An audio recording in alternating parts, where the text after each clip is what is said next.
in January, Jesus. So not drinking has pretty much taught me two main things. The first is that you get very thirsty. And the second one is you think about death a lot. So don't expect too many laughs, eh?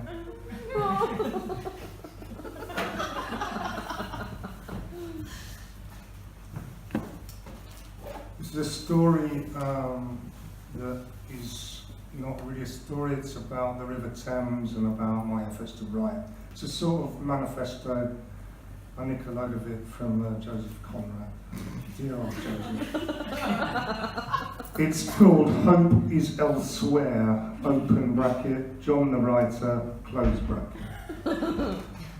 John, from Stanford La Hope, hesitates to describe himself as a writer, but nonetheless, he writes.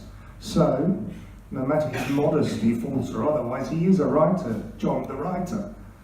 Nonetheless, nevertheless, modesty, schmodesty, and all the other words he uses, John keeps in a black box under the bed in the spare room. Some words are carefully indexed on cards, others scribbled on scraps of paper. When he writes, John from Stanford La Hope uses only the words from his word box. John from Stanford La Hope wonders about the words he uses. The words don't belong to me, you see, he says. I collect copies of them in a black box. And these are the words I used to write with. I take them out and put them in an order that suits me, that I like, says John the writer. These are some of the words in John's black word box. The Hope, a cruising yawl, swung to her anchor without a flutter of the sails and was at rest. The flood had been made, the wind was nearly calm, and being bound down the river, the only thing for it was to come to and wait for the turn of the tide. And while waiting, John the writer writes, heart, heart, heart.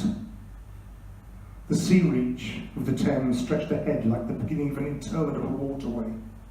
In the offing, the sea and the sky were welded together without a joint. And in the luminous space, the tan sails of the barges, drifting up with the tide, seemed to stand still in red clusters of canvas sharply pinked, with gleams of varnished spits. A haze rested on the low shores that ran out to the sea in vanishing flatness. The air was dark above Hope Ness, and farther back still seemed condensed into a mournful gloom, brooding motionless over the biggest and the greatest town on earth. The luminous estuary behind him, within the brooding gloom, John the writer writes, earth, earth, earth. The water shone pacifically. The sky, without a speck, was a benign immensity of unstained light. The very mist on the marshes was like a gauzy and radiant fabric hung from the wooded rises inland and draping the low shores in diaphanous folds. Only the gloom to the west, brooding over the upper reaches, became more sombre every minute, as if angered by the approach of the sun, and at last, in its curved and imperceptible fall, the sun sank low, and from glowing white changed to a dull red without rays and without heat, as if about to go out suddenly, and stricken to death by the touch of that gloom brooding overhead, John the writer writes, he art, he art, he art. Forthwith, a change came over the waters, and the serenity became less brilliant but more profound. The old river and its broad reach rested unruffled at the decline of the day, spread out in the tranquil dignity of a waterway leading to the uttermost ends of the earth. And John the writer writes, here the art, here the art, here the art. The sun set, the dusk fell on the stream and lights began to appear along the shore. The Hope Lighthouse, erect on a mudflat, shone strongly. Lights of ships moved in the fairway, a great stir of lights going up and going down.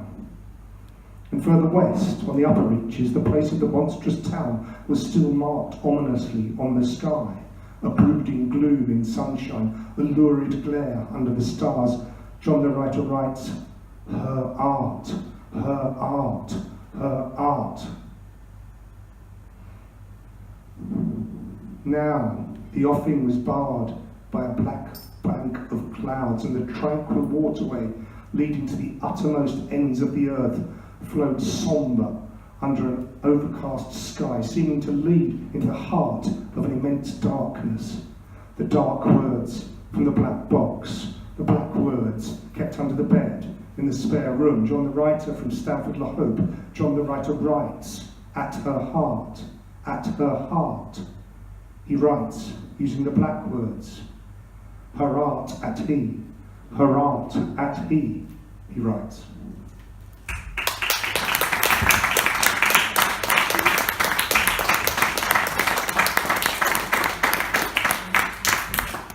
Okay, this is a poem by Paul Éluard, who was one of the old surrealist guys. It's my translation, so you may not have heard it before. It's called Useless Death. Nasty that you made me grossly ignorant of the lives of others. My victims look less and less like me.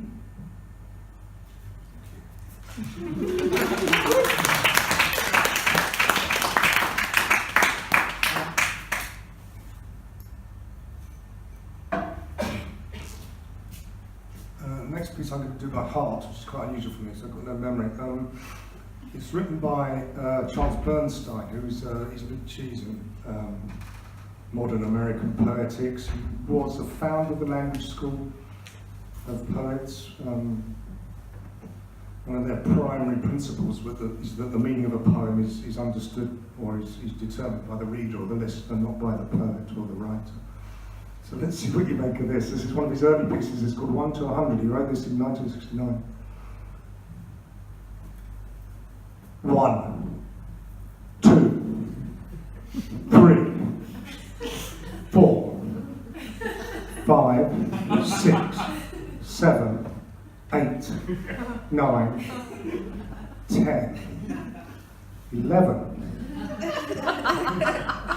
12, 13, 14, 15, 16, 17, 18, 19, 20, 21, 22, 23, 24, 25, 26, 27, 28, 29, 30, 31, 32, 33, 34, 35, 36, 37, 38, 39, 40, 41, 42, 43, 44, 45, 46, 47, 48, 49, 50, 51, 52, 53, 54, 55, 56, 57, 58, 59, 60, 61, 62, 63, 64, 65, 66, 67, 68, 69, 70, 71, 72, 73, 74, 75, 76, 78,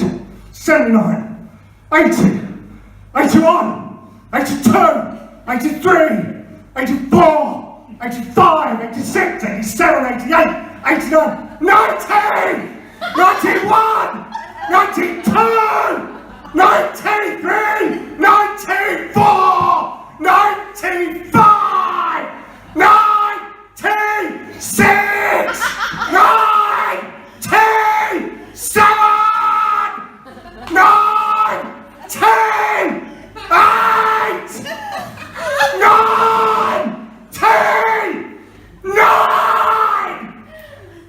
100.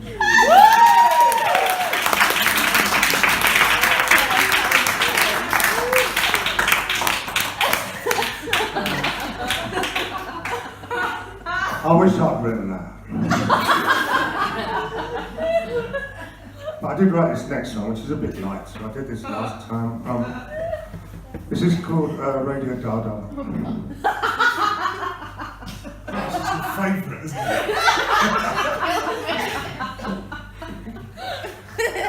Radio ah. Radio Baba. Radio Kaka. Radio Dada. Radio what? Oh, that's nice. Radio yeah. Radio Papa. Radio Gaga. Radio ha. Radio ya. Radio ya. Radio Kaka. Radio la. Radio mama. Radio nana. Radio what? Radio Papa. Radio Quack. Radio Rara. Radio Sasa. Radio Tada. Radio what? Radio Baba. Radio Wawa. Radio Shasha. Radio Yaya. Radio Zaza.